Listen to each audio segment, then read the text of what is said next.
Hello, welcome back to Oxygen Not Included. It's been a minute, and I apologize for that. We're nearing the end of university here in the finals and senior designer. Really hitting hard. That, and I was working on the Deep Rock Galactic video, which I highly suggest if you have not seen it yet, please go check it out. I put a lot of effort into its editing, and I want to try to do videos like that in the future. I may do a video like that over Oxygen Not Included, and some of the other games that I really enjoy playing. But with that, where we left off was going through and mapping out the star system, right, which we have done a lot of. We've gone ahead and discovered a lot of different asteroids. I think we discovered 3, 4, 7, 8. Alright, so we're missing one more asteroid for all 9. But one of the few achievements that I have left to 100% the game is landing a robot or a duplicate on each asteroid.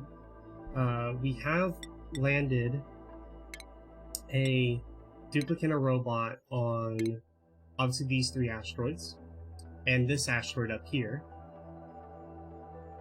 So that's 4, right? So we need 5, 6, 7, 8, and then wherever the heck else the last asteroid is to finish that.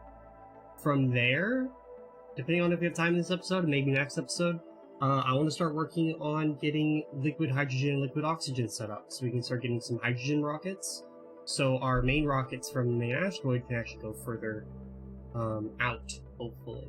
But with that, we do need to go ahead and take a look. We have our rover module set up, and this guy is pretty much full, so nope, not there yet. I'll be back when it is. Alrighty, so also I just wanted to mention the Venus L, which is the asteroid we have for Savola, is also going quite well right now. They're about to land, and say all for now. Hopefully be giving us some ice that we can be utilizing to help replenish our clean water supply. And it'll also help work towards the Mining the Gap achievement as well, which is another one of the achievements I'm working on. But when Bert touches back down, we're going to have to shake Bert back up again and teach them how to do mechatronics engineering. I think we should eventually get a dedicated rocket pilot over there that isn't Bert, but we'll figure it out. Alrighty, so I'm thinking the next asteroid we go ahead and land on is... Can we fly to here? Yeah. We can go through here too and get the artifact from it. So, make sure we actually have everything inside that we need. We have full food. Go, good to go. Nice, nice, nice. We have water. Alrighty, everything is looking correct. Oh, go ahead and automation control. Oh. The target platform is all automation control. I hate it when this happens. Seriously, like every time.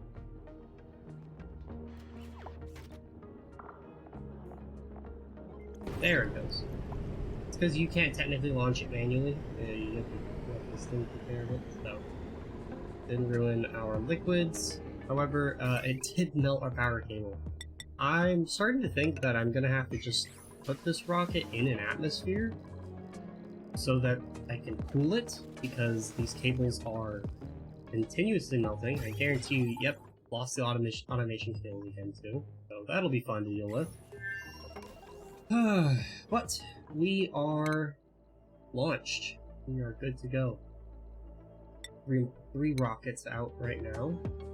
Blasting off again. Steamy Boy. And the Venusat L, which I need to think of a better name. If anyone has any suggestions for the rockets that we're utilizing for Savola, please leave them in the comments. I'd love to hear them. I may end up using it. With that, I'll be back when they touch down. So, we've gone ahead and finished the thimbleweed seeds for mutating. Means we are getting there, slowly but surely. Can't do gas grass anytime soon. Dasha salt vine, waterweed, pinch of pepper, bog bucket, balm lily, sleet wheat, moss sprout. I think the next easiest one is probably going to be bog bucket. Could be a little bit too warm in here, but question is we do not have any bog bucket seeds. We're going to need to send over. We should have plenty of them. Seeds. Oh, they're right at the bottom. Give them just a couple of bog bucket seeds.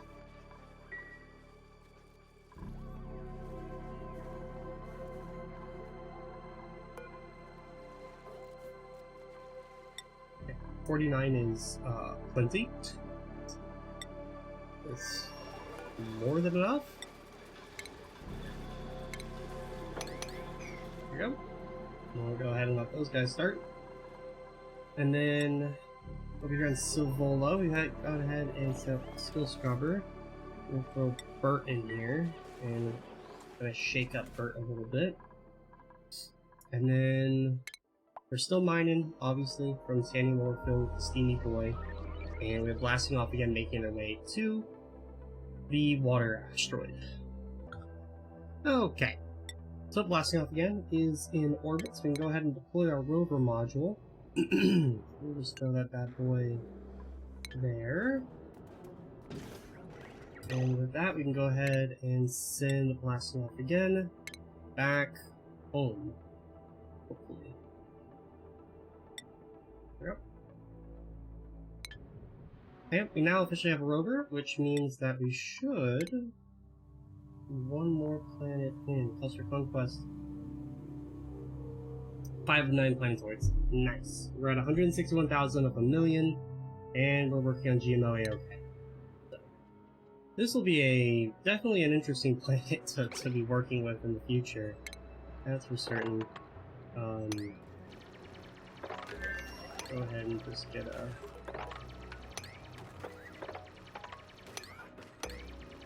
little bit of materials dug up here. With that, we are on our way back. I'm thinking the next planet we hit is gonna be probably Udera. I think that's a good plan. So I don't know if Rocket may be able to reach Tirano. I'm not 100% certain though. I'm thinking on good old Silvola, while we're waiting for rockets to come back. I'm thinking about moving over to bristleberries, now that we actually have better access to water via ice. I think we can go ahead and move over to that, and that'll hopefully up not only the morale of people, but it'll also means we'll have less need for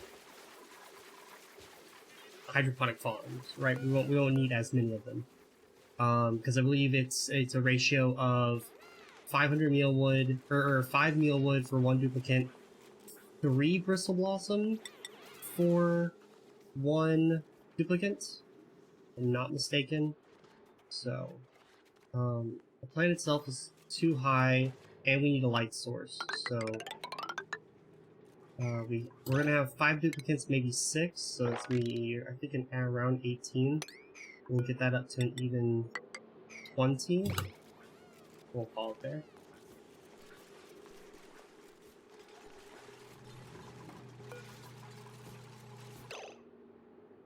I want to give more room for my water tank. I think I'm gonna have to also construct this. And probably move the squeaky up.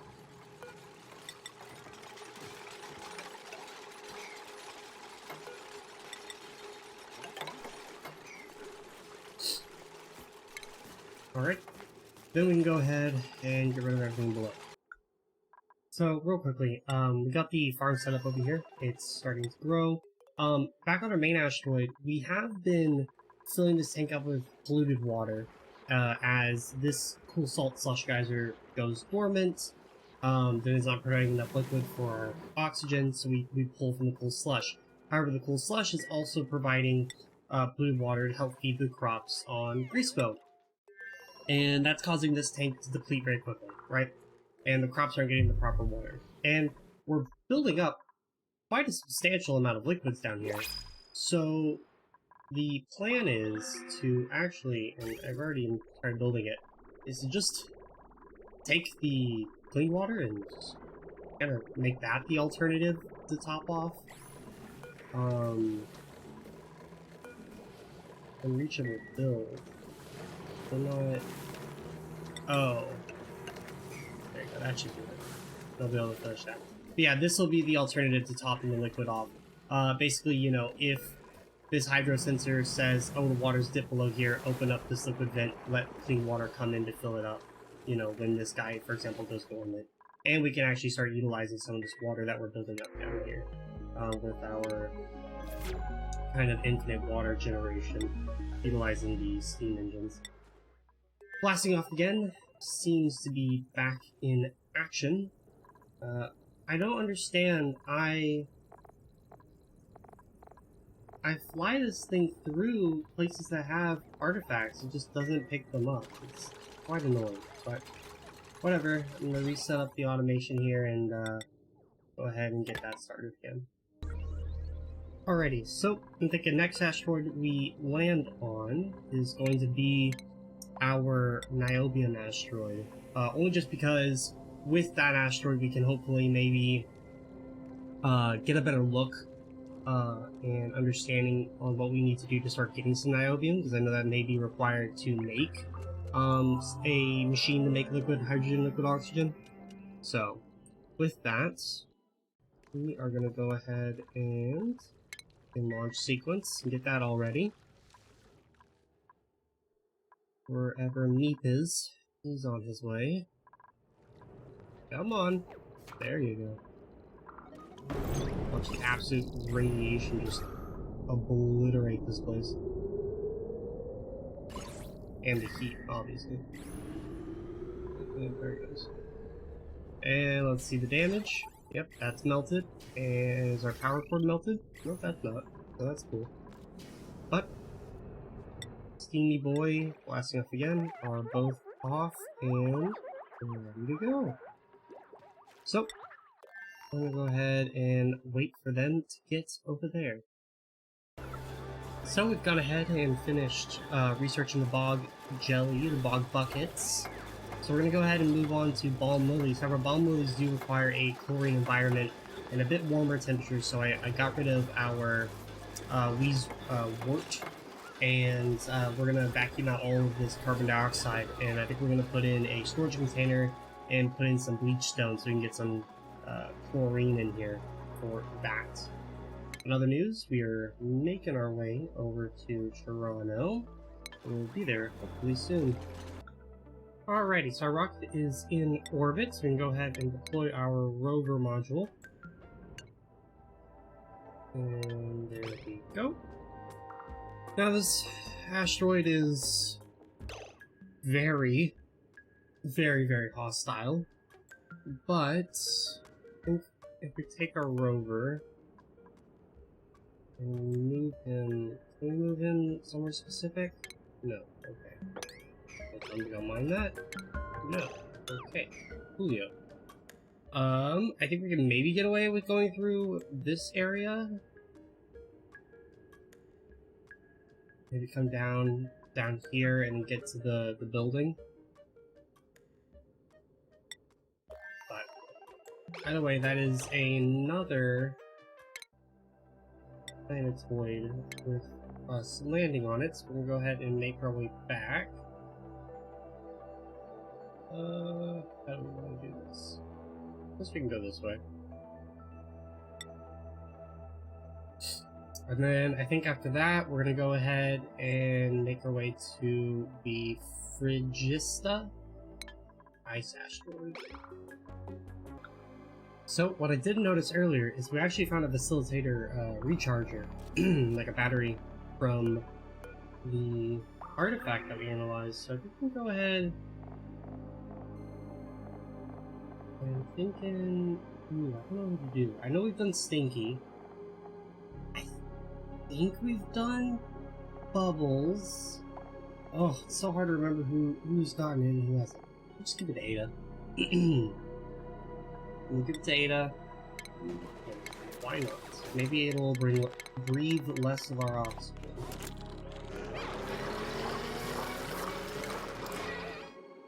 And nope, just minus 20 stress per cycle. Not terrible, but not what we were looking for.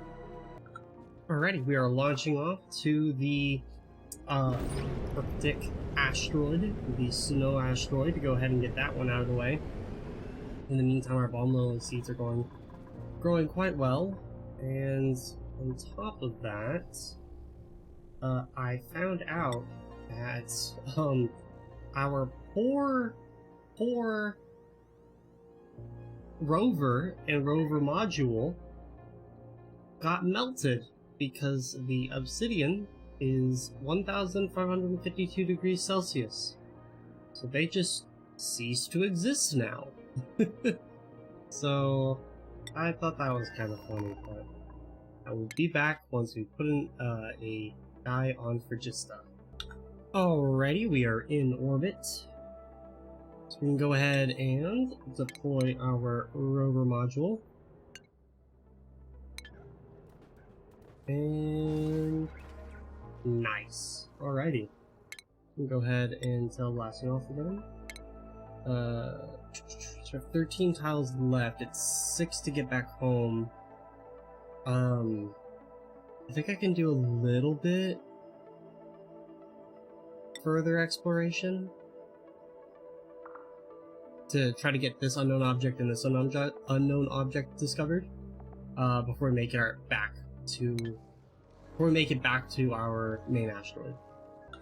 So, sadly, no new asteroids, just radioactive gas cloud, salty asteroid field. We're bringing blasting off again back to Vivadome, and we're gonna refuel. And I think we're gonna make our way down to Uttera and kind of bank on the left here, and hit these last two unknown objects down here. And then if they happen to be the last asteroid, then we can hopefully get this achievement done this episode. If not, then I think we're gonna have to send the rocket ship up here, because one of these unknowns will most likely be the asteroid. I highly doubt this one's the asteroid. If it is, it is. I don't think they'd put it right there on the edge of the map like that, but because I'm pretty sure you have to be able to access it from all sides. So, like I said, I don't think it's that one. I don't think it's that one, so I think it's gotta be this one. But it could be one of these two down here, so we will find out. Alrighty, so we are now in orbit of the asteroid Uttera, which is the gassy moo asteroid, where hopefully we can eventually get the gas grass to finish up that achievement. But with that, we can go ahead and deploy our rover module. Maybe it's not letting us deploy it because we're still in motion? No. I may or may not have not loaded a rover. No, there it goes. Okay. Alrighty. There we go. This is actually the first time that I've visited this asteroid in the Space.DLC. I've actually never landed on this one before. But we now actually have a rover, which means we are now 8 of 9 asteroids in. And all we gotta do is just discover where that last asteroid is. So, we're gonna go ahead and take blasting off again. We're gonna move it just a little bit more relatively south, right? We can go up to 4 tiles, so I think if we go here, we should be able to maybe hit both of those unknowns.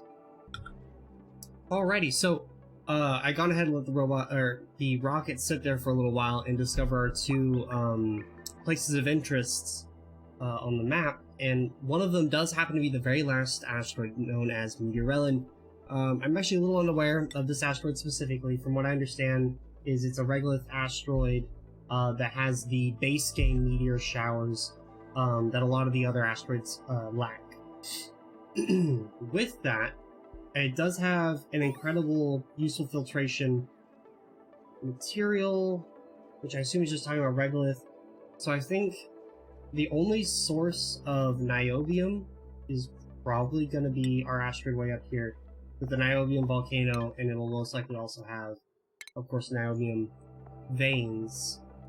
So I think what we're going to do is we're going to go ahead and take the rocket into orbit just to view the surface level of Meteor Ellen, take the rocket back, refill its what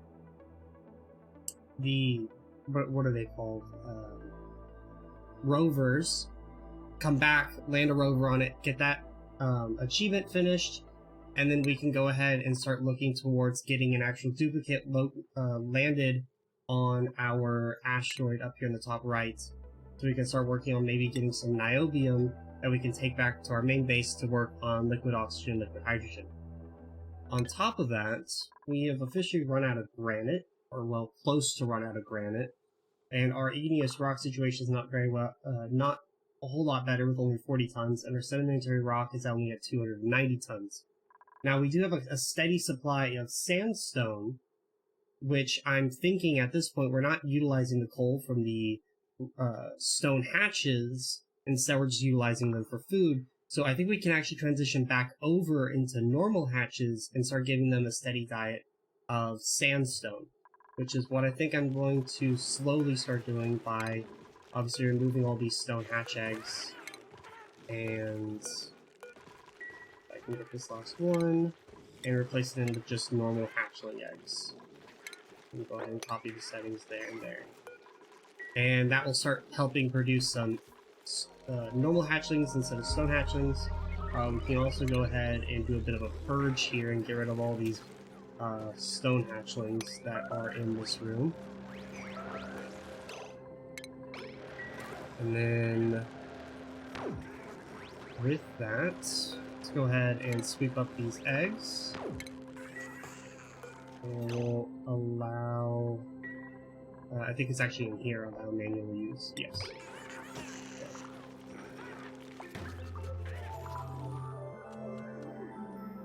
Nope. Oh, he went to the rush, so he dropped the egg. So, I'm gonna go ahead and phase this out and start working on that, and hopefully in this episode we'll get that achievement done. Okay, well I may have committed mass genocide on the poor hatchling population, but in return, I've gone ahead and cleaned up the area and switched everything over to normal hatches and switched this all over to sandstone, which is a kind of renewable source for us as we're mining it in the local asteroid using the Steamy Boy. I've gone ahead and replaced these incubators up here also with hatchling eggs, which will allow, you know, slowly for us to refill all of these two critter stations with actual normal hatches. Shouldn't be that big of a deal, as we do have 3.7 million kilocalories, so I don't think we're going to be running out of food anytime soon. It says a kind of a just-in-case eventual fix. And if we start noticing our sandstone also dwindling, we can just also kill off the hatches and just not worry about food for a little while and let the sandstone build up. Alrighty, finally, after so many episodes, we can go ahead and knock off one of the achievements. There we go. Colony achievement earned. Cluster Conquest. We'll go here and look at our colony summary. Cluster Conquest is finished. Now all we have left is GMO AOK, Mind the Gap, and Cosmic Archaeology. Which we still have some more space artifacts that we gotta do. Then we gotta start doing the terrestrial artifacts, which will just mean that we're gonna need to get more actual duplicates down and on the ground. Let's see if we can go ahead and dig our way to this door. Obviously we can't open it with the robot, but what we can do is just get access to it. There's some fun stuff in there. Also, I noticed a frozen duplicate. A absolutely poor frozen duplicate trapped on this asteroid. Literally on the far reaches of space. But, you know, that's fun. But yeah, there we go. I'm very happy with that. I'm thinking next episode we go ahead and start working on retrofitting this rocket to have duplicates physically land somewhere. And then we'll go ahead and land on Toronto. The only thing is, though, I think we need to send payloads over there. Then get a payload opener built that we can then use to unload steel that we can use to make a rocket platform. I think that's what we're going to have to do. I don't know, because well, actually, I think I can check on Silvola how many, what's the properties of this? 400 kilograms of steel, and if I want to make a rocket platform, I need 800. So, I could either land 2 Trailblazer modules out of steel, and deconstruct that, or I just send payloads over. So, we'll figure out which is easiest, but I'm going to end today's episode there. I hope that you guys are enjoying the series. Once again, I apologize for the bit of a delay between episodes, but I'm wanting to go ahead and finish up these last couple achievements and get through this temporal tear before I end the series, so there should be hopefully a lot more episodes to come. With that, I hope you all have a nice day. I really appreciate y'all watching. Don't forget to like and subscribe if you would like. If not, I would just appreciate you watching, stopping by. I hope to see you on a future video. Bye-bye.